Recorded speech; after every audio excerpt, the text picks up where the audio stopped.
Effrayé, le peuple reste au loin, mais Moïse avance dans l'épaisseur de la nuée au sommet du Sinaï, où était Dieu.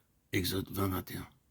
Il est écrit: vous ne vous êtes pas approchés de la montagne qu'on pouvait toucher avec la main, ni du feu brûlant, ni de la nuée épaisse, ni de l'obscurité, ni de la tempête. Mais vous êtes venus à Jésus, le médiateur de la nouvelle alliance, et au sang de l'aspersion. Hébreux 12, 18, 24. À tous les degrés de notre vie spirituelle, nous pouvons entrer dans le Saint des Saints à cause du sang répandu au calvaire. Et nous pouvons nous approcher dans l'assurance de la foi, le cœur purifié des souillures d'une mauvaise conscience.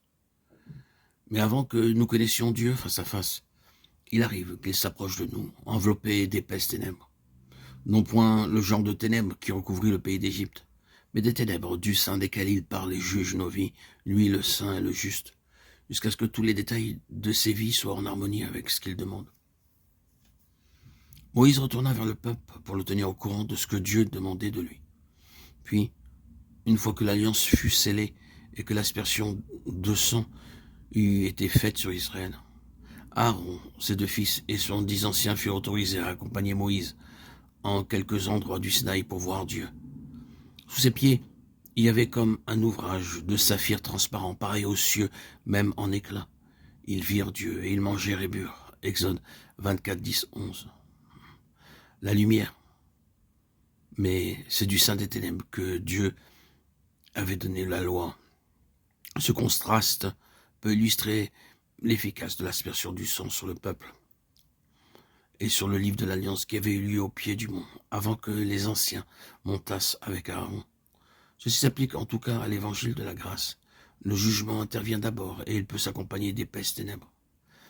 Mais quand le pécheur est allé à la croix et qu'il s'est mis au bénéfice du sang versé en expiation du péché, alors la lumière, une lumière céleste, resplendit dans son cœur. Les anciens d'Israël virent Dieu de loin, nous est-il dit. Ce n'est point cette vision de l'Éternel face à face que Moïse devait connaître plus tard.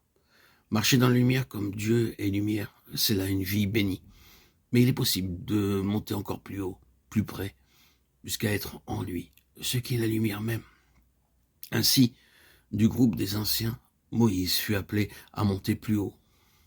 Monte vers moi sur la montagne et demeure là, lui dit l'Éternel. Aussitôt Moïse obéit à l'appel. Il pénètre dans la nue qui couvre le sommet. Ce ne sont plus d'épaisses ténèbres, car la gloire de l'Éternel demeurait sur le Sinaï, et l'aspect de cette gloire était comme un feu dévorant. Moïse y entra, et il y demeura 40 jours et 40 nuits.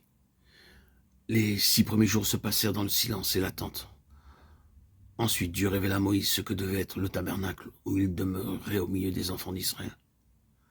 Tout ceci s'applique exactement et merveilleusement à l'expérience chrétienne.